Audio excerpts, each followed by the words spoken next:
Yo, what's cracking, everybody? Welcome back to another episode of Prison Break Raw. I'm your host, the one and only Big JD. Go ahead, give this channel a subscribe, share, leave some messages and comments, hit the like button, hit the notification bell. You know what to do. The LA County Jail is the most brutal county jail ever in the United States. I don't care what you say.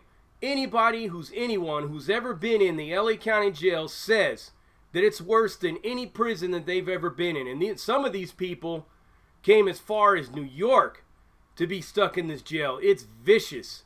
It's got a long history of brutality, violence, emotional abuse, psychological torment, and if the inmates aren't enough, it's also the guards, the deputies in there that are just as bad. Vicious. We're going to continue on where the story left off.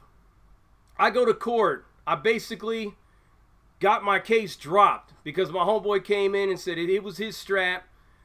He had paperwork on it. It was his mom's car. He got a fine for having a concealed weapon in a vehicle since it was registered in his name, and that was that. But going through that LA County Jail in the times that I went there was like an experience that I will never forget.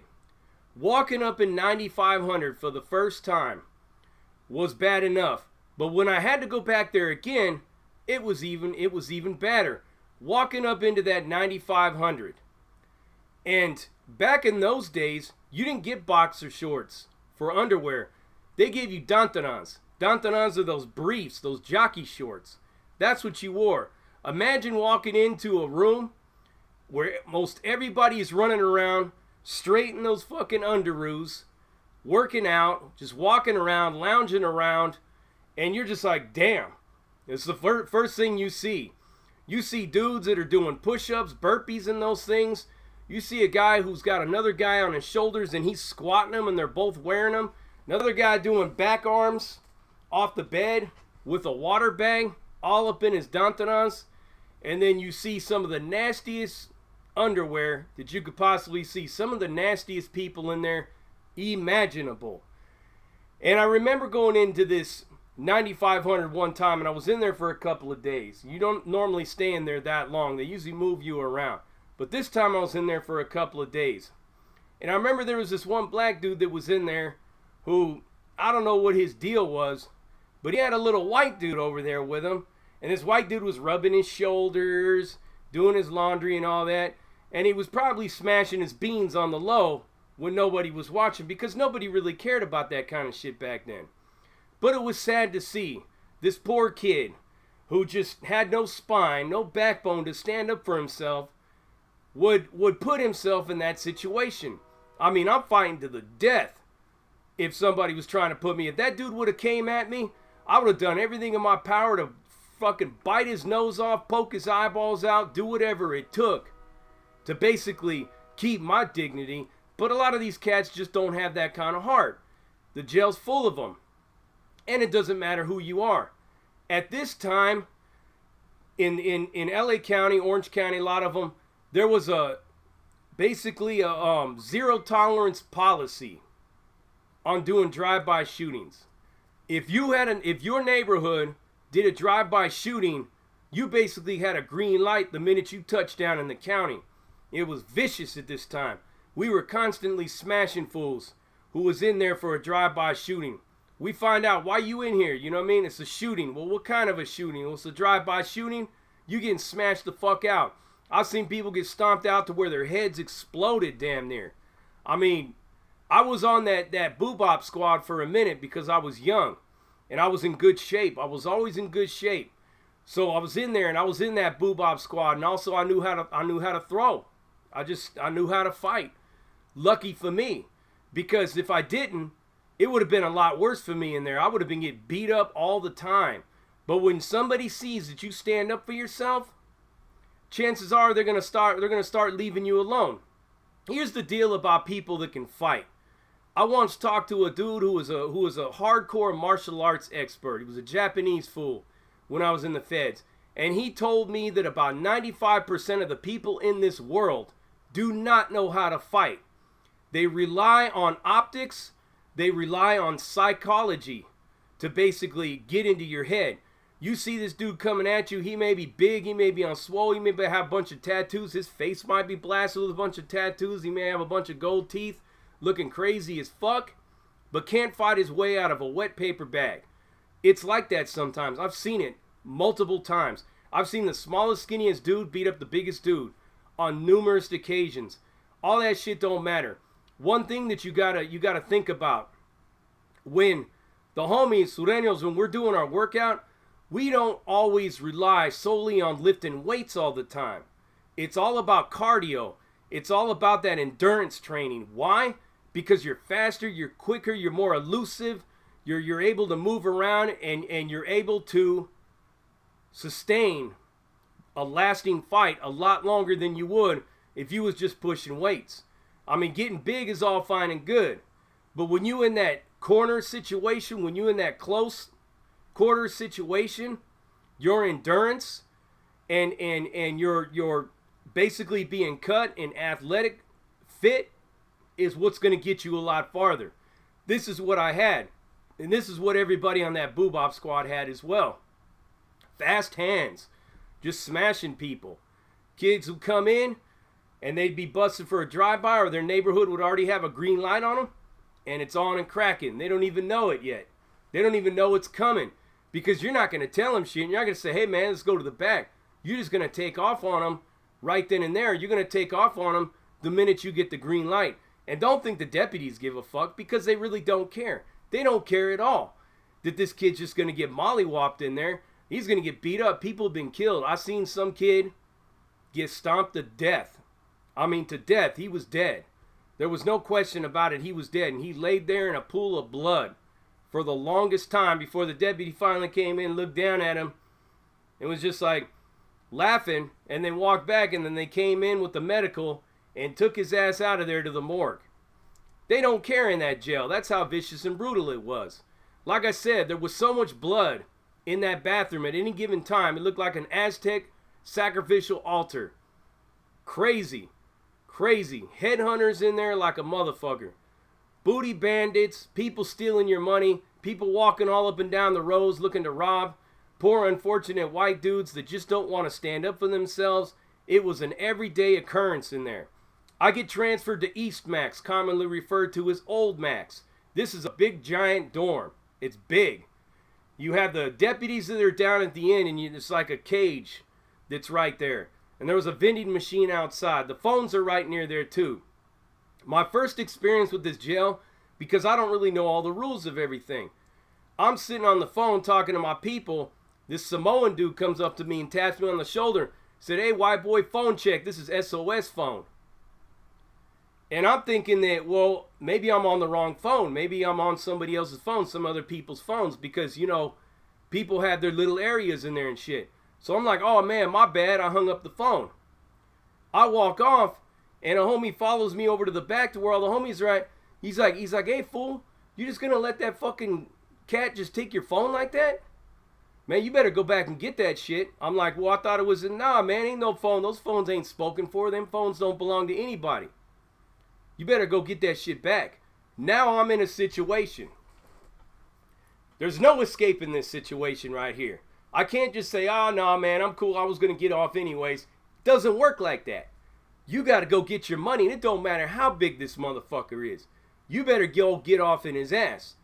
So I try to be respectful and cordial about it. I go over, tap dude on the shoulder, and I'm like, hey, man, he looks at me, pulls the phone down, looks at me crazy. I said, hey, man, you know, I would appreciate it if I get my phone back. Because I thought this was, he goes, man, I ain't trying to fucking hear your bullshit, punk. And turned around. Now I look back at the homies and they're looking at me. A couple of them are laughing. Some of them are smiling. Some of them are doing this because, you know, it's getting ready to crack. What did I do? Click. Hung the fool's phone up. Now he drops the phone and he's getting ready. He's like, well, what's up? Let's go to the back. Let's go to the back.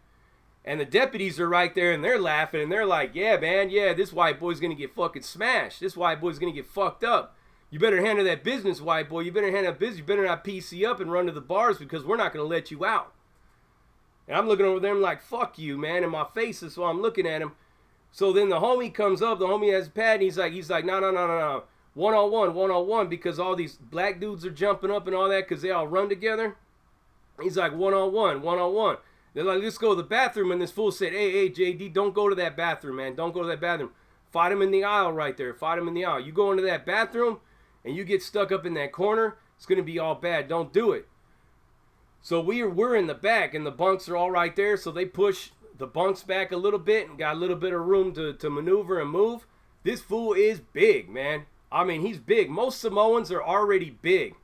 But this fool was not only big, but he was buff. I mean, he had guns on him. He was on swole. Probably done a bunch of time already in the system back when they had all those weights. So he was big. And I'm coming at him, and he's coming at me, and he just runs right at me head first and tries to grab me. And I somehow was able to get off of him because this dude was sweaty as fuck, man. He was greasy as a motherfucker, whatever it was. So I was able to get off of him, and just as I turned around, he threw a wild-ass fucking haymaker and bam, blasted me right in the face. I thought I was going to die. I got hit so hard, it felt like my jaw spun to the back of my head. So now I'm like, I can't go down. I can't let this happen. I can't lose, man. So I'm fighting this dude, and most of my punches ain't landed because my vision is like this. I can't even see anything that's going on. I'm swinging him, and he's swinging, and this fool is like throwing like weird, wild, just punches, man. He's just throwing, he just keeps throwing. He's getting tired, but I'm not tired. So now I start to collect my thoughts, and I'm thinking, I'm using my brain, because fighting, I'm going to tell you, man, is 10% physical, 90% mental. If you could stay in control of your mind and stay calm and have no fear, you'll win every single time. And this was one of those cases. So every time he was coming at me with his head down, I already seen his get down. He's coming with his head down. I'm just landing straight uppercuts into his face. And a few times I hit his forehead. My hands were smashed. I mean, you could look at my fists and you could see like how this knuckle right here, how it's split like that. That was from that fool right there. So I'm just like uppercutting his ass, and I'm grabbing him and I'm just kneeing him in the face. I got like, he has two like those Shirley locks coming down. I got him by his Shirley locks, and I'm just fucking banging his fucking head into my knee as hard as I can. And he's starting to go down, and I'm hitting on him. He's going down. All the homies are jumping and hooting and hollering. All the blacks are getting mad. And then right then and there, just because the white boy's winning, the deputies run in. But I'd never seen him run in like that before, when some white dude was balled up just getting his fucking straight shit took from him, getting his manhood took, getting his body beat to a pulp, robbed, and deputies would be laughing. But this time they came in. All of a sudden, they came in. It was over like that. They didn't take us out of there. They didn't cuff us up. They just basically went in there and they talked to the dudes. They said, is it squashed? Is it squashed? They talked to my peeps. Is it squashed? Is it squashed? Yeah, it's over with. It was like, basically, I felt like I just won a race. I mean, people were lifting me up in the air and they were laughing. They're like, damn, homie's like, shit, man. How the fuck did you do that? And it wasn't nothing. It was all in my head. I'm thinking I'm seeing this big ass monster coming at me and I'm going to get killed. But I couldn't let it happen. You cannot lose control of yourself. You cannot let that fear take over you. You cannot experience that fear. You have to stay in control at all times, because your mind is going to get you out of it.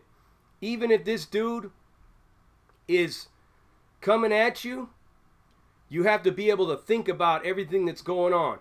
And you may still lose, but then again, you have a better chance of winning when you use your head. And I learned how to use my head. After that one, I had no fear of whoever came at me. I didn't care how big you were. I didn't care what you were. I didn't care if you're spinning, doing roundhouse kicks, running around like flicking nunchucks all off of yourself. Didn't matter. Because I knew that if I used my head, I got a better chance of winning than if I don't use my head. Now, in LA County Jail, if you're a white boy that has any kind of heart, if you're a white boy that's with the business, they're going to send your ass back to the Central Men's Jail, and they're going to put you up on the 3000 floor called the White Gang Module. This is what they were getting ready to do. So some sergeant walks in. He says, you get your shit. Let's go, man. You're going back to the main county jail. So the llavero that was in there was like, hey, they're going to try to put you in the white gang module, man. That's where they got all them skinheads, all them bikers, all them cats. Fuck that, man. Hold on a minute. Hold on. So they went up and they said, hey, look, check this out. This is a homie right here. He's a Southsider. So he ain't going to that jail. And it was a big deal, man. This sergeant was getting pissed until a lieutenant came in. And it's like, what's the problem? Well, they're trying to put him up in the white gang modules because he stood up for himself. But this one, he's different. He's one of us. And that was like, I was sold on the movement at that point in time. Sold on the movement. Because I seen that these people really had my back. These people, it was all about a brotherhood. It was all about a bond, a family, united for a common cause of survival, strength in numbers, and to be able to get through the worst situation imaginable. And that's what it was all about for me. Skin color went right out the window. I no longer seen myself as a person with a certain type of a skin color. I seen myself as a soldado at that point in time. And I wasn't going to let him go either. I'm like, nah, fuck that. I ain't going. That's right. I sat down on the bunk. You can go ahead and move me out of here. Remove me. Extract me. Go ahead and extract my ass. It didn't happen. They were finally like, okay. And that was the end of that. LA County Jail is like that. You're going to be tested all the time. I don't care who you are. The minute you show weakness, it's over with for you. You are done. Some other notable points about LA County Jail that I'd like to mention is the wristbands in there. Now, a lot of people don't know what a lot of the wristbands are, the different colors, what they mean. So, most people have a white one, a white wristband. But you have blue wristbands, you have red wristbands. And back in the early 90s when the Romero decision came out and people were going back to get their 3 strikes case overturned or not, they had a purple wristband on. Or if you were a 2-striker, you had a purple wristband and said ×2, or it said time. If you came back on the Romero, you had a black one on. Now, red bands go like this in the LA County Jail. You got a K10 red band, which is high power. You got a K9, which I believe is junior high power or PC. You got a K11, which means that you're gay. You have blue wristbands that has an E on it, means that you're an escape risk, or it's a K2, means that you're a keep away. And that's what their wristbands look like. Like I said, for white boys in the LA County Jail, if you're about anything, you go into the gang module. They're not going to let you run around and stand up for yourself and inspire a whole lot of heart in the rest of the white dudes in there getting victimized, because the deputies in LA County Jail love to see white boys get victimized. They love it. It's like entertainment to them. They cream in their little panties every time another white boy is getting victimized. Even in the visiting room. I seen this little white kid sitting there talking to his fine-ass little girlfriend, and some little black dude rolls up, snatches the phone out of his hand, and says, what's up, mama? What's up, baby? You know, fuck this fool. What's up? And pushing him out of the way. I've seen people in the commissary line getting their commissary. As they're putting it in the bag, people are taking the shit out of them. All bad. If you stand up for yourself, you're going up to that 3,000 floor. And that's what's going to happen to you.